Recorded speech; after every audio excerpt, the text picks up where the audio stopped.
Bom dia, muito bom dia, está no ar o Jornal do Boris. O Jornal do Boris é um sobrevoo pelos principais acontecimentos do Brasil e do mundo a partir das primeiras páginas dos jornais. E hoje, evidentemente, o noticiário é dominado pela reunião do G20 aqui no Brasil, mais exatamente no Rio de Janeiro, com uma série de implicações, com uma série de problemas políticos que foram surgindo e com a perspectiva de o Brasil lançar um plano de combate à fome e de combate à pobreza, à desigualdade, plano atribuído, claro, ao presidente Lula, e que é uma coisa que ele tem defendido durante tempos e que teria, segundo o Brasil informa, a adesão de 42 países. É uma reunião importantíssima, que perdeu seu impacto, perdeu a sua importância por duas razões. A primeira foi a eleição do presidente, do futuro presidente dos Estados Unidos, Trump. Não se sabe como Trump vai reagir às várias questões colocadas como temas preferenciais na reunião do G20. O que vai acontecer, como Trump vai gerir, não se sabe, mas o histórico dele mostra que, aparentemente, as principais questões, algumas questões importantíssimas do G20, estão na contramão do que ele pensa. Então, não é tão simples assim. Tem um outro problema, que é o segundo problema, é a Argentina, que reluta em assinar um comunicado conjunto final, e aí praticamente anula o efeito, ou perde muita força o efeito de um comunicado final. O comunicado final procurava contemporizar a invasão da Rússia na Ucrânia e a questão de Israel. Buscava um método, linguagem diplomática, para não ofender ninguém, ficar lá pelo meio e conseguir emplacar as questões preferenciais do presidente Lula, como essa questão de combate à fome, etc. Começa hoje de manhã no Rio, vai até amanhã. Estão aí os principais governantes estrangeiros. Está aí o Xi Jinping, no Rio de Janeiro, o presidente Biden dos Estados Unidos. O Biden chegou ontem deu uma volta em Manaus, de automóvel, para ver a cidade, esteve na floresta amazônica, fez um discurso, fez um speech, né, na floresta amazônica, falando para o mundo, colocando uma posição mais ou menos, né, de defesa do meio ambiente, coisa que os Estados Unidos não está muito empenhado, e concedendo uma verba para o Brasil, para o Fundo Amazônia, uma verba, 50 milhões de dólares, podia ser um pouquinho mais, em termos globais, pouquíssimo. Bom, deixa eu ver como está escrito aqui no Valor. Dá uma espiada como é que o Valor encarou. Brasil abre G20 com plano contra fome e pobreza. Consenso está em risco. Declaração final deve destacar discussão colaborativa no trecho sobre taxação de grandes fortunas, que a Argentina também é contra. Posições de Milei dificultam decisões unânimes. Está aí. a questão colocada, vamos ver se o Brasil consegue contornar isso, está trabalhando intensamente no sentido de resolver essa questão. Aí o presidente chinês, ele publicou um artigo ontem na Folha. Tem outro fator que acabou interferindo nesse comunicado final, que buscava ser glorioso, né? que é a Ucrânia. Ontem a Rússia meteu bala na Ucrânia, quer dizer, atacou quase todo o país, deixou quase em colapso o sistema de distribuição de eletricidade, obrigando a Ucrânia a fazer economia de eletricidade, fazer um racionamento, enfim. Por que esse ataque? Esse ataque é quase paralelo, foi quase em seguida à decisão americana de permitir que a Ucrânia utilizasse mísseis fornecidos pelos Estados Unidos de longo alcance para, evidentemente, atacar território russo. Essa decisão perigosa, que aumenta a tensão na região, foi determinada provavelmente por uma outra decisão anterior da Rússia e da Coreia do Norte, que assinaram um tratado no sentido de colocar tropas coreanas do norte lutando na Ucrânia. Já estão lá, né? Já foram vistos, já estão interferindo, e isso representa um perigoso avanço nas tensões várias que dominam essa questão na região. A Argentina também tem um porém, que é a questão ucraniana nesse comunicado final, porque o Brasil, de alguma maneira, equaliza, trata a Ucrânia e a Rússia do mesmo jeito, e a Rússia é o país invasor. A Argentina quer que isso conste, né? Quer que isso conste do comunicado final.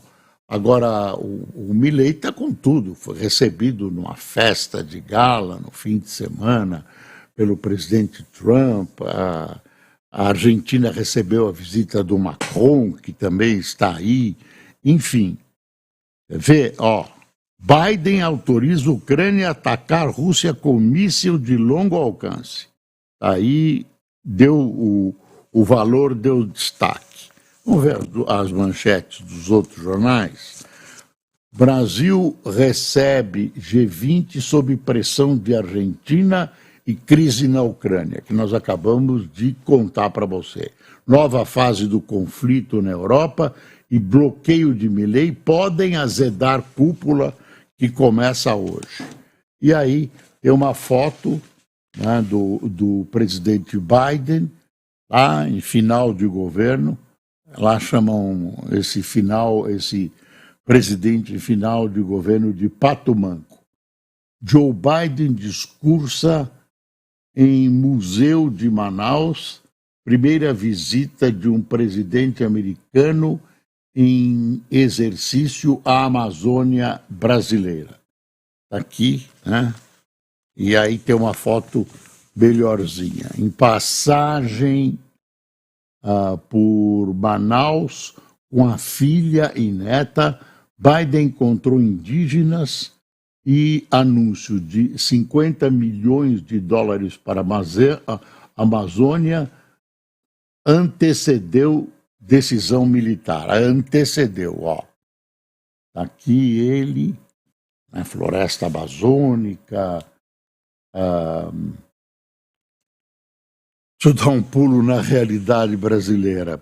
Inflação já começa a estourar meta nos 5 primeiros meses de 2025. Mercado prevê que a inflação fique pouco abaixo do limite de 4,5% só em junho do próximo ano. Expectativa é de elevação da taxa Selic em até 12,5% em março, mas alguns analistas apostam até em 13%. Programa de cortes, que deve chegar a 75 bilhões, segundo algumas fontes. Diz o ministro, está pronto, o ministro Fernando Haddad, está pronto, mas vai ser anunciado pelo presidente da República só depois que acabar o G20. Então, quarta, quinta-feira. É bom notar que isso vem sendo empurrado com a barriga e eu não duvido que seja empurrado mais, até porque tem algumas informações dizendo que a parte militar desses cortes, que é uma questão política delicada, não está resolvida. E no meio de tudo isso, tem um fato pitoresco, que é o Xi Jinping reservou, a delegação da China, melhor dizendo, reservou todo um hotel para o grupo chinês que está aí. O hotel foi esvaziado, menos um apartamento que está com Fernando Haddad. O presidente Xi Jinping e sua equipe de segurança não considerou perigoso para a incolumidade física do dignatário chinês.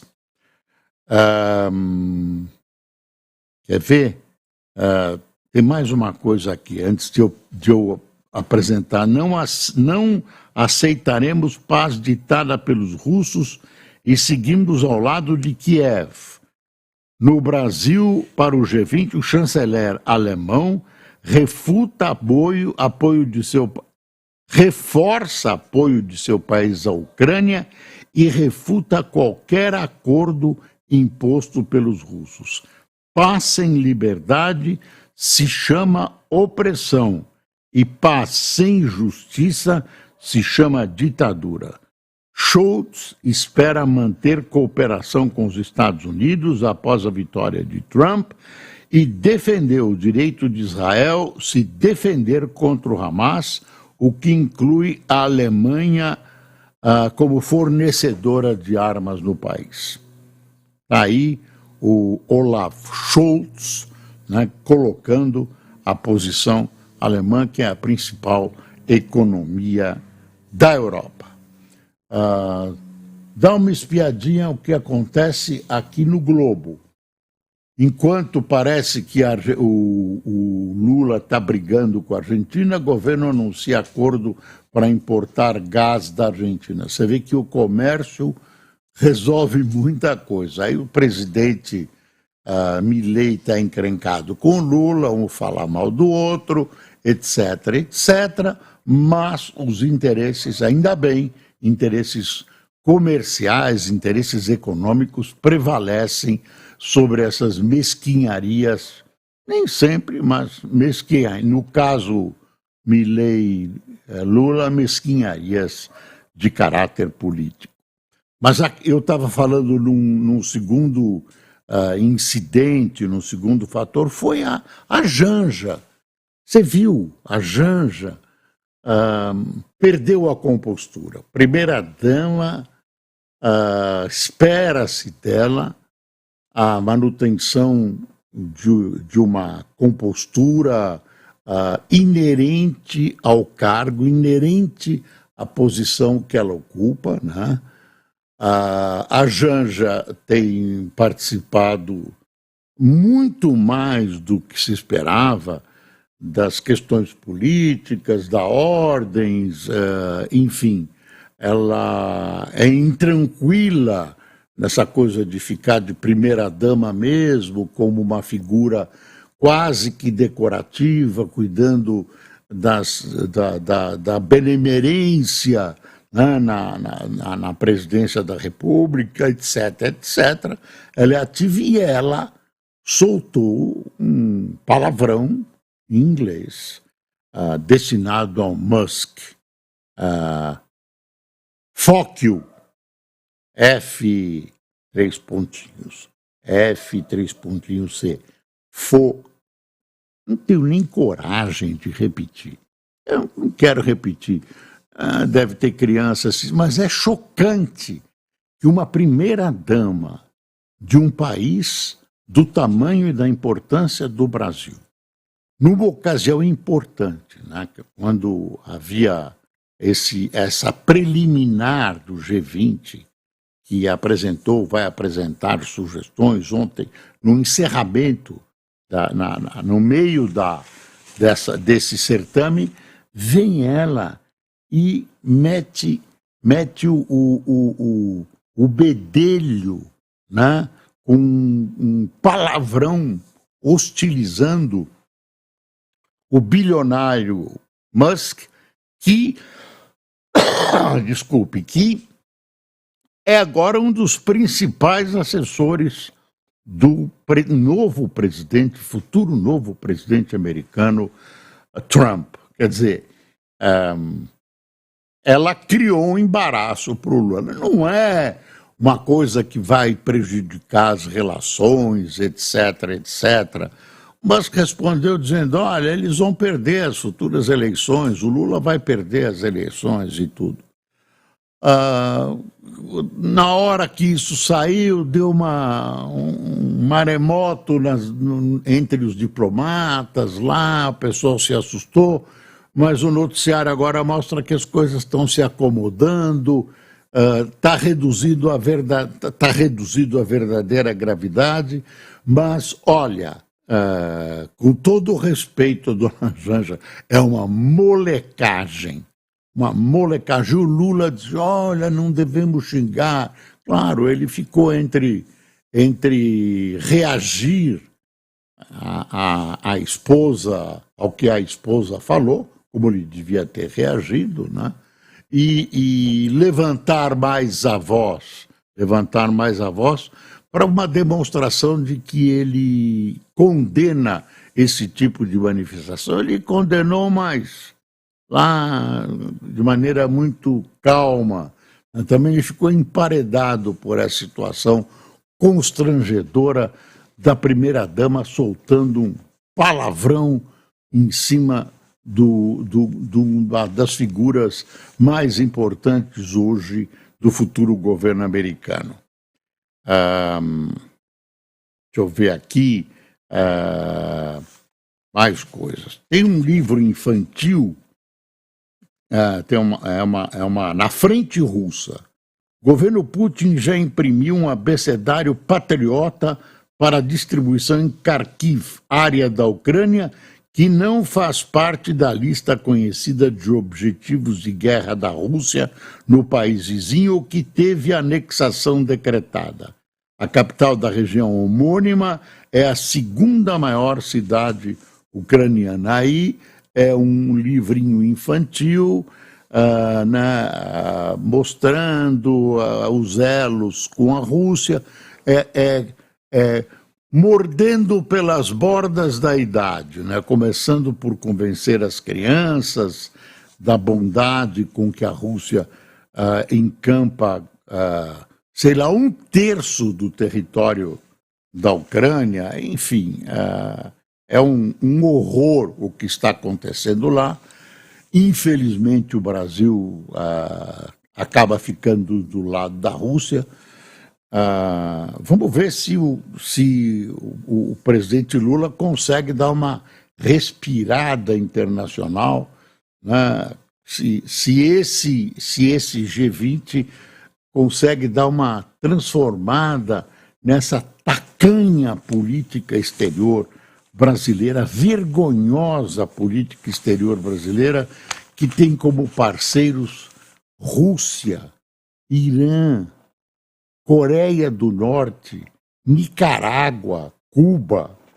Enfim, Cuba está tendo um apagão, está tendo problemas econômicos gravíssimos. Eu estou antevendo alguma coisa. É um estado policial, é difícil, é supervigiado, mas nós já vimos outros estados policiais, por exemplo, a Alemanha Oriental, ruírem tranquilamente. Eu estou achando que Cuba atravessa um período complicado, um período difícil. Bom, acabamos com o capítulo Janja, né? Pacote, vamos esperar o que vai sair. Né? Não sei como os jornais estão tratando. E tem um assunto aqui que é, de novo, o 6x1. Você viu que tinha um erro de matemática? Vocês viram, jovens, que tinha um erro de matemática na PEC proposta por 6x1? Fazia um cálculo e errava na aritmética. Tantas horas por semana e estava errado. E aí, enfim, eu não sei se isso atrapalha a PEC. Mas mostra que o ensino no Brasil está muito ruim, viu? A proposta de extinguir a escala 6x1 e adotar uma jornada de 36 horas semanais pode ter impacto importante sobre a produção de alguns setores e levar ao fechamento de pequenas e microempresas, afirma Bruno Imaziumi, economista da LCA Consultores. Segundo ele, a mudança prejudicaria segmentos como construção, indústria e varejo. O economista alerta que o novo esquema de jornada pode se traduzir em aumento de custos para pequenas e microempresas e até mesmo inviabilizá-las. Olha aí, olha onde a gente vai. Para o trabalhador, o risco é de maior pejotização, cujos contratos não têm limite de carga horária, diz Bruno. Em meio ao debate sobre a proposta, o presidente do Tribunal Superior do Trabalho, Aloysio Correia da Veiga, que assumiu o cargo em outubro, afirma que a redução da jornada ainda demanda discussões e o foco central do debate deveria ser o plano de emprego no Brasil. Bom, eu acho uma catástrofe isso. É muito bonito você conceder para o trabalhador mais folga, mais tempo. Precisa ver se o país aguenta, se é possível, né? Se é oportuno. O bom claro, é uma bondade. Distribuir bondade é uma coisa muito boa. Por isso entusiasmou os setores do PT. Aliás, falando em PT, em vez de o PT, de alguma maneira, recriminar a primeira-dama Janja, aí apareceram os puxa-sacos dizendo era o grito que estava abalado para a nossa garganta. Nossa! Quer dizer, o pessoal apoiou a Janja, que falou fuck you, para um auxiliar importante, Musk, uma figura importante no cenário político, econômico mundial, e agora um assessor de importância do presidente, do futuro presidente Donald Trump. Bom, em Israel as coisas também ficaram feias, bombardeios dos dois lados, e Israel acertou mais uma figura dos seus adversários na capital do Líbano, em Beirute, acertou porta-voz, um porta-voz terrorista, né, que fazia parte da cúpula do terrorismo que é utilizado do norte da Espanha contra Israel. A situação lá está gravíssima. Quer ver? Eu vou mostrar o Haaretz, que é um jornal independente, até de oposição israelense. Olha aí, tá? Você tem uma visão. Com mais revelação do Bibi Leaks, a questão permanece. O assessor de Netanyahu agiu sozinho? Enviado dos Estados Unidos, Rothstein chegará a Beirute na terça-feira. Sirenes de foguete soam no norte de Israel. Parentes de reféns de Gaza e manifestantes pró-acordo de reféns se reúnem perto da residência de Netanyahu em Jerusalém. Líder da maioria no Senado. O Senado deve sancionar o TPI se continuar a buscar mandados contra autoridades israelenses. Está vendo? É o Senado americano. É o Senado americano. Israel é unicameral. Unicameral. Desfiles de moda saudita provoca indignação após imitar o local islâmico mais sagrado. Dá uma espiada nessa foto. E se a América de Trump realmente se retirar da OTAN? Esse é o jornal israelense, que é de oposição, centro-esquerda, que é o Haaretz. A gente tem um panorama de como os israelenses estão vendo o jornal. Claro, é uma tradução feita aqui pelo computador. O Globo a gente já mostrou. Após estar quase fechada, a declaração do G20 trava diante de ataque massivo da Rússia à Ucrânia. Olha aqui, ó. Deixa eu ver a charge. Para aumentar o tamanho disso, não está fácil. Eu sempre tenho um problema aqui. O que o Lula está dizendo? Não consigo ler. Sempre é um problema com o Globo aqui. Tinha que aumentar, dar um zoom aqui. Não consigo ler. Desculpe, viu? O Lula falando com ele mesmo. Tem um problema aqui. Problema. Continua as investigações sobre o atentado na Praça dos Três Poderes, ao STF. Há uma tentativa forte de arrastar, vão arrastar esse evento vão arrastar, estou arrumando o microfone aqui, desculpe, vão arrastar esse evento para o 8 de janeiro. O Alexandre de Moraes está esfregando as mãos. Na minha opinião, esse cara é um lobo solitário. Por enquanto, estão procurando, estão investigando, estão vendo telefone dele. Botaram fogo talvez a ex-mulher, botou fogo na antiga residência dele, lá em Rio do Sul, Santa Catarina. Enfim, ficou essa discussão se é ou não é um lobo solitário. Eu acho perigoso você pegar uma figura dessas que meio deslocado e colocar no quadro de uma... Claro que ele foi influenciado, ele é um maluco extremista. E o mais estranho, ia dizer gozado, mas não é nada gozado, é que o Brasil não tem crime de terrorismo. Excluiu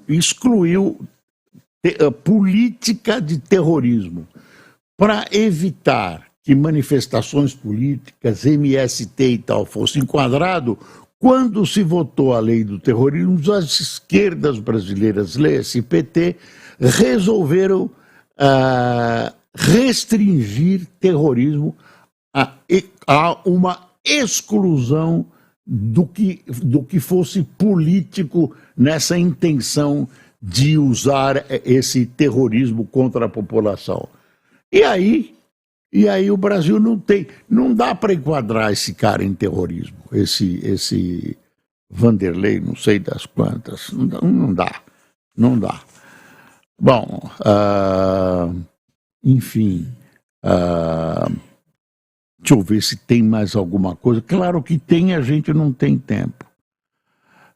Europa já espera tarifaço e recessão e dificuldades em razão da guerra na Ucrânia. Europeus lidarão com novas diretrizes nos Estados Unidos de Trump, aversão ao multilateralismo, promessa de tarifas e revisão de tratados. Você vê que o mundo, inclusive o G20, é bom ver o G20 sob essa ótica, estão de alguma maneira paralisados, se movimentando o que podem ante a perspectiva da tomada de posse de Trump. Quem tomou café conosco? Obrigado, viu, pessoal? Janaína Silva, Mozart, Almeida, José Frazão, Ricardo Vargas, Nilei Nagaroto, Marcelo Campos, Marino Fischer, Cleide Vitorassi, Valdir Aguirre, Eliana Ischano, Tocolatim, Cristóvão Silva, Luciana Puech, desculpe, Luciana, se eu pronunciei o seu nome errado. Luzia Ana, Paulinho da Silva, José Maria de Mossoró, Fabrício Alencar de Manaus, Omar Manguini, ou Mangini de Itápolis, São Paulo, e João Delfino de Waterbury, Connecticut, United States. Bom, meus amigos, chegamos ao final deste primeiro Jornal do Boris da semana. Temos um dia político agitado no Rio de Janeiro, no Brasil, no mundo, em função dessa presença da elite político-econômica aqui no Brasil, e vamos ver o que vai acontecer ou o que não vai acontecer. Bom dia.